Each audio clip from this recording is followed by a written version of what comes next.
What's up, guys? Jake Bomb 45 here to bring you my Smackdown review for tonight. I haven't done any wrestling videos in a while, and I figured why not do a Smackdown review. So let's begin. So basically, it opened up with a segment with Mark Henry, Triple H, and Kristen, and basically it ended up with a match between Mark Henry versus Kristen, and as the main event for Smackdown. And basically, this was going to be a lumberjack match for the World Heavyweight Championship. But the only thing I didn't like about this promo was that basically it kind of overshadowed Mark Henry for being World Heavyweight Champion, because when Triple H was announcing the match, he said the winner of this match will face off against Randy Orton at Hell in a Cell, and it kind of confused me a little bit because Mark Henry is the World Heavyweight Champion. So why are you furthering making it seem like, oh, it's like such a privilege to face Randy Orton when he's not even the World Champion? No, Randy Orton should be wrestling Kristen, or something else, another type of match, because Mark Henry is the World Heavyweight Champion. He shouldn't have to defend his belt and face the almighty Randy Orton. No, that promo for me did not make any sense. But I guess it's something interesting too, because you put two heels. I guess that's what they're gonna start to do now. They can put the heels against heels, but I'll get more on that match later on. And then the next match was the match between Heath Slater and Sheamus, and Sheamus just basically dominated. Heath Slater will never accede to nothing but just a jobber. I mean, so yeah, he's like what, a three-time tag team champion. I mean, but Justin Gabriel was holding that tag team because of his 450 splash. But anyways, Heath Slater, he lost handedly. It was just to boost, Sheamus's momentum up, because he's been on a roll. And yeah, that's pretty much it with that match. And the next match was between Justin Gabriel and Wade Barrett. Now, this was actually a good match. Justin Gabriel's a rising star. I would say a future IC champion later on in his career. You have Wade Barrett, who's also a good wrestler, and it was a good match. I really have no complaints. Wade Barrett won the match. And maybe we'll see a potential feud between these two. You got the Wade Barrett, his style of wrestling, which is basically punch and bare knuckle style. Then you have Justin Gabriel with his high flying. I like that kind of sort of match, those matches, with two different elements of wrestling. So it was a good match, I have to say. Next match is the Divas Tag Team match between AJ and Caitlyn versus Beth Phoenix and Natalya. Honestly, I did not care for this match. Beth Phoenix and Natalya won handedly, of course. But this whole thing with the Divas division, the Divas of Doom, has really lost my attention, because at Night of Champions, I really wanted Beth Phoenix to win, and she should have won. It was her hometown.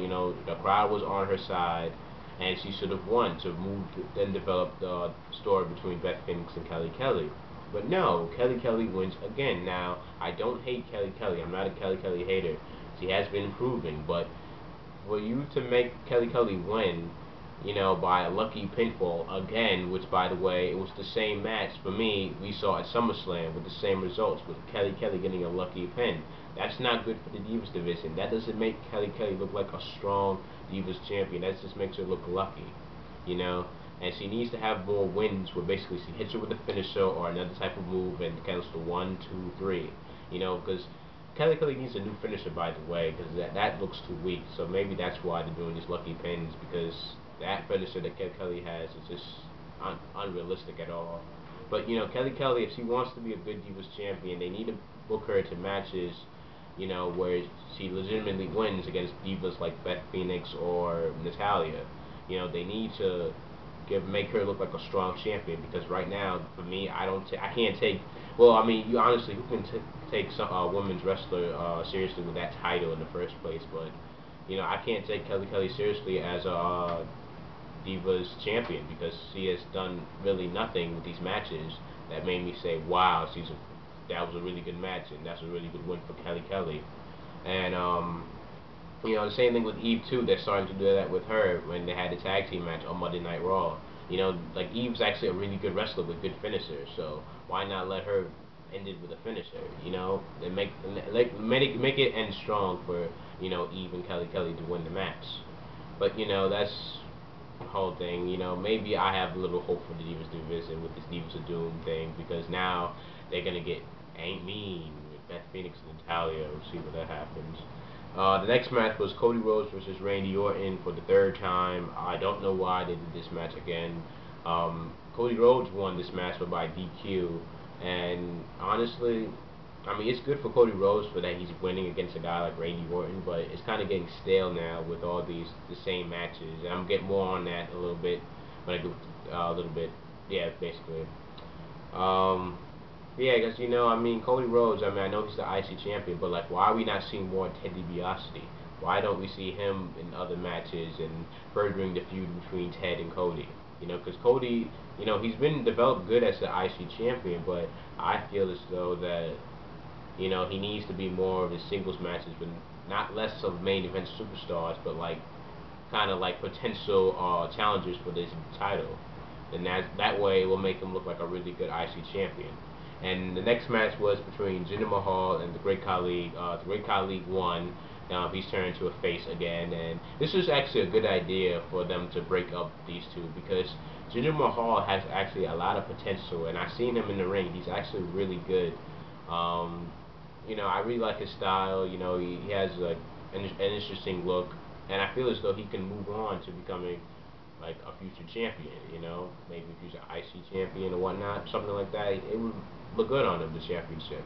And basically breaking away from the Great Khali will further his singles career, and Great Khali can just go back doing a comedy stunts or whatever.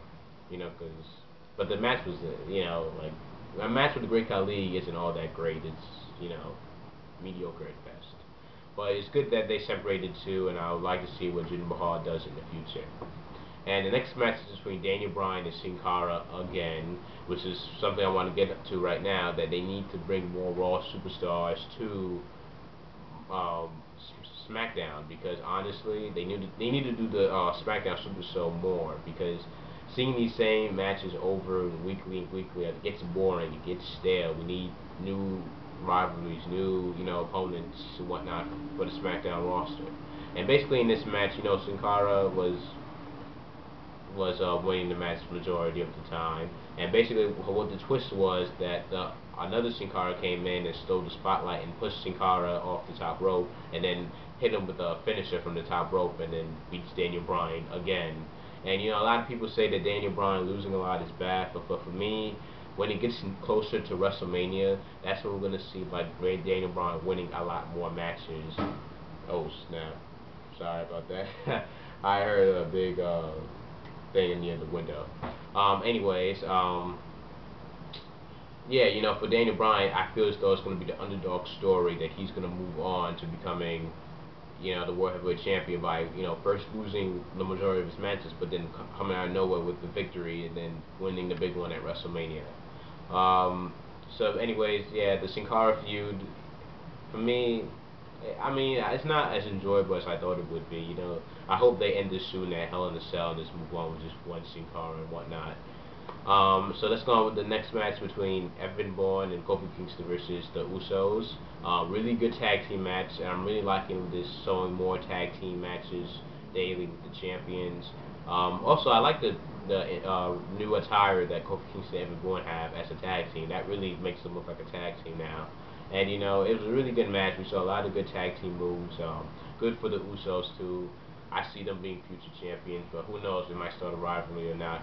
But it was a really good match. And basically, the main event match for tonight was Mark Henry versus Christian for the World Heavyweight Championship. And it was a lumberjack match. And basically, it was an okay match. I mean, honestly, it wasn't like anything that stood out really, but Mark Henry was looking like a monster again, and basically Sheamus came in near the end and pushed Christian back into the ring, and then Mark Henry hit him with a World Strong Slam, 1, 2, 3, Mark Henry wins. And Sheamus, it looks like there might be something with Sheamus and Christian later on, which would be good. And then finally, Randy Orton comes after the match and beats up Mark Henry, and then kicks him out the ring. And then, Randy Orton standing tall in the ring, and then that's pretty much the end of the show. Really good, the lumberjack match really made Mark Henry look strong, but WWE did not do a good idea with like making it seem like it was so important to face Randy Orton. That it's such a prestigious honor to face Randy Orton. When Mark Henry is the World Heavyweight Champion, he is the main guy right now. He's the champion, but yet he's kind of overshadowed a little by Randy Orton, but still, you know, Mark Henry was still strong in this match. I did like that, you know, and that's what he needs because, you know, he's Mark Henry. He's the world champion after 15 years. Which, congratulations, by the way, Mark Henry, because, I mean, 15 years not getting anywhere into the business and then finally getting there, I mean, that's a win there. But anyway, you guys comment below what you guys thought about this tonight's SmackDown. Did you guys like it? Did you guys enjoy it? What was your favorite matches and whatnot? And I'll see you guys later. Peace. Thank you for watching. Please subscribe. A lot more great vids. Like my videos and look at my future videos, you know, to see the content and whatnot. And thank you for watching again. Peace.